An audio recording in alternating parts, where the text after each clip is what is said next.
রাজনীতি হলো এমন একটা জিনিস যা প্রতিদিন করার মতো কোনো বিষয় নয়। বাবা মায়ের কথা শুনে না, যার দ্বারা কোনো সম্ভাবনা নেই, সেই ছেলেটাই কিন্তু রাজনীতিতে জড়ায়। কে কাকে চড় মারলো, কে কাকে ধরলো, কে কাকে ধরলো না, এই যে বিষয়গুলো সালিশ মীমাংসায় তারা ব্যস্ত থাকে।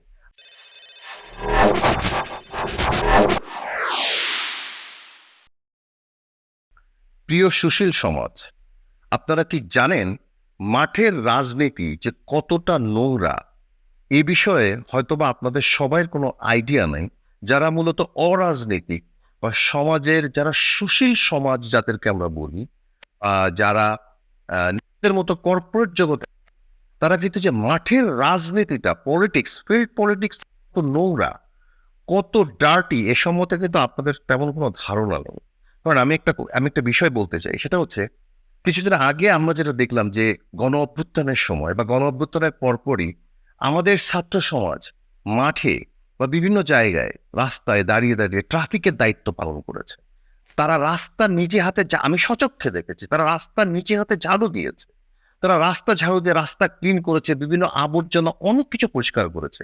এখন আমার প্রশ্ন হলো যে এখনকার ছাত্র সমাজ তারা রাস্তা ঝাড়ু দিয়ে সেই ময়লা ডাস্টবিনে ফেলেছে, অর্থাৎ তারা সমাজকে একটা পরিচ্ছন্ন করতে চায়। কিন্তু আমি যে জিনিসটা বলতে চাচ্ছি যে আমাদের রাজনৈতিক যে ঝাড়ু দেওয়ার ব্যাপারটা, পলিটিক্যাল ক্লিনলিনেস, এই পলিটিক্যাল ক্লিনলিনেসটা, এই জিনিসটা আমরা কিভাবে করব, সেই বিষয়টা কিন্তু আমাদের ভেবে দেখা খুবই জরুরি। বর্তমান প্রেক্ষাপটে এই কথাগুলো এখন থেকে 5 বছর আগে বা 10 বছর আগে হলে বলার কোনো যৌক্তিকতা ছিল না, কিন্তু আমি মনে করি this is the high time, এখন একটা সময় এসেছে। তো এই সময়ের জন্য আমাদেরকে এই কথাগুলো অনুধাবন করাটা এবং বোঝাটা অত্যন্ত জরুরি।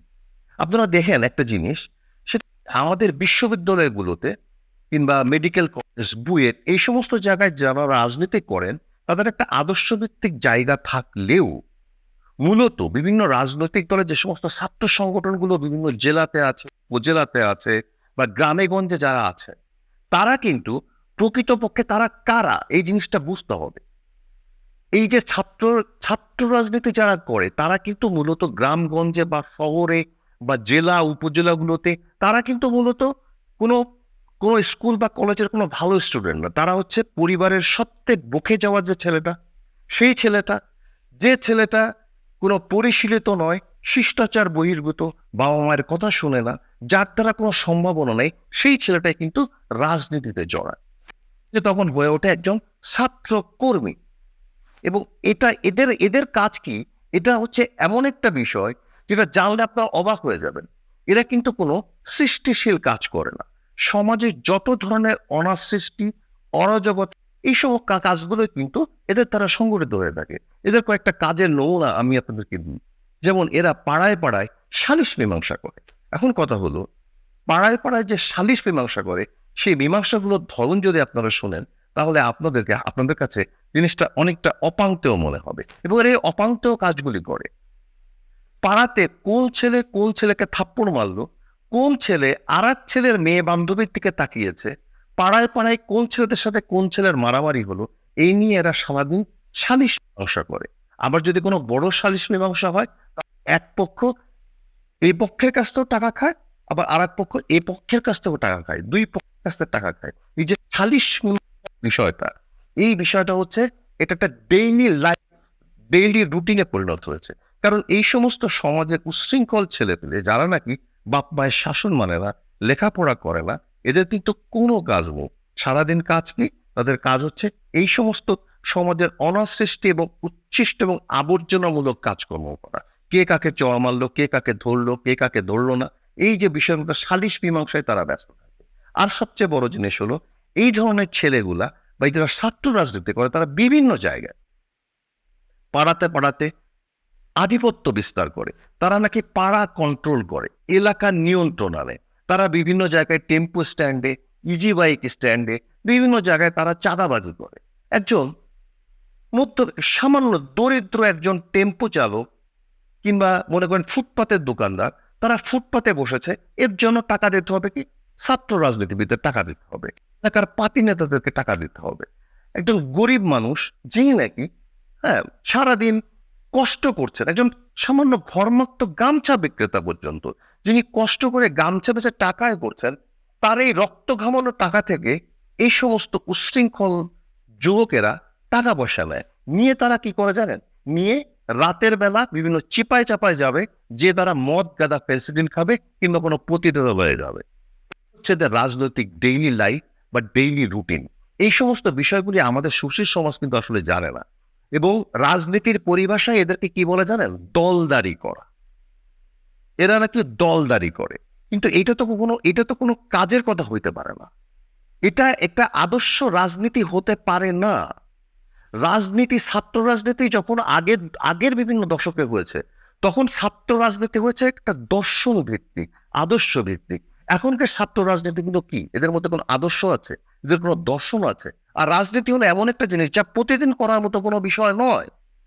এটা হচ্ছে টাইম ডিমান্ডেড। এটা যখন সময় চাহিদা করবে তখন জিনিস করার জন্য একটা উপকার করার মতো একটি বিষয়।